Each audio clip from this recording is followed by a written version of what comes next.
So when you meet somebody new, they'll often ask you where you're from, and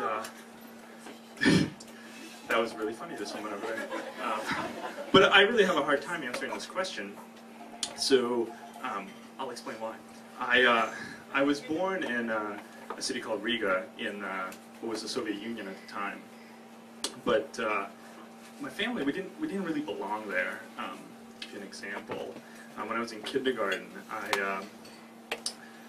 there's this party representative from the Communist Party came to my school and handed out like candy and said, "What do you kids like?" And we were like, "Kielbasa."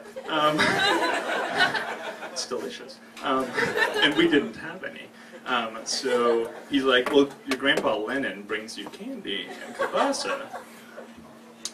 You should love Grandpa Lenin and be a communist."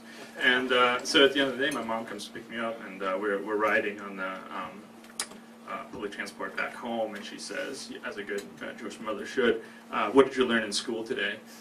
I say that Grandpa Lenin brings me candy and kielbasa. And she, endangering our entire family on public transport, says, "You do not have a Grandpa Lenin. You have a Grandpa Boris and a Grandpa Moses."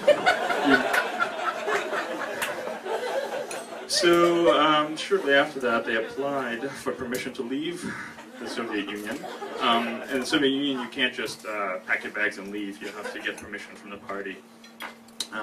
It took them 3.5 years of reapplying and being denied until they were finally allowed to. We were given permission to leave. You're allowed to take 2 suitcases per person. We still have the suitcases. There was 4 of us, my parents, myself, and my little sister, who was 2 years old. She did not get 2 suitcases. So we had 6 suitcases, and we took the train to Moscow, then we flew to Vienna. Honestly, I don't remember very much about Vienna.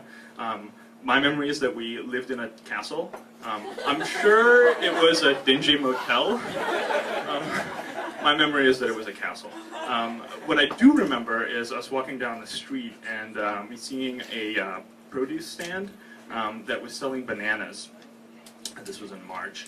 And it was just, like fruit stands are. There's just like a big pile of bananas and like a price on them.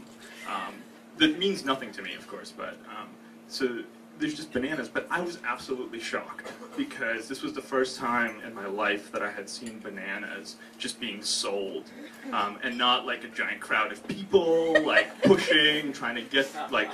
Because, in Soviet Union, you don't just like sell things, you like hand them out from the party, and huge lines form to get, there's always like a rationing, like a certain amount per hand. So you just like stick your hands out, you get some bananas. They're always green, you have to ripen them on your windowsill. These were like yellow bananas just for sale. Ever since then, bananas have been the fruit of freedom to me. I still love them. I always have bananas in my house. So we were in Vienna for about 10 days. Then we took the train to Rome. The deal is you get permission to leave to go to Israel because you're Jews and that's where you belong. That's controversial, if you remember the first story. In any case, the Russian government feels that way. But then once you get to Rome, you can apply for political refugee status in the United States. So this is what we were in the process of doing. We were taking the train to Rome. We didn't actually make it there right away, oh boy, because there were anti-immigrant riots happening in Rome.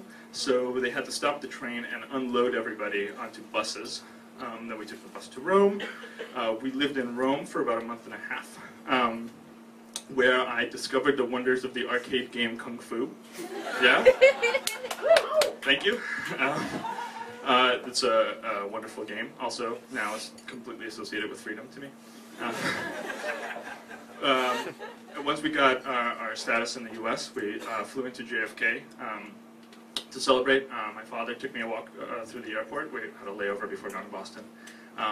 And as we were walking, I picked up some money off the table, and I said, "Dad, look," I said, it really is the land of opportunity. People just leave money lying around.